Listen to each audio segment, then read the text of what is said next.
Uma vez teve um incêndio na floresta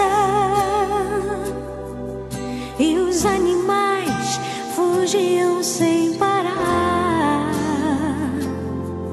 E o leão, na confusão, franziu a testa quando viu o beija-flor ficando lá,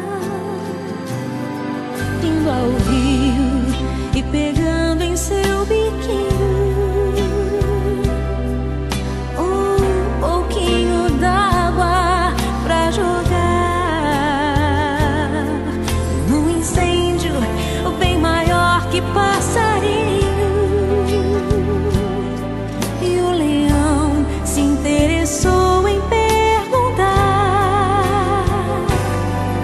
por que é que você tá fazendo isso?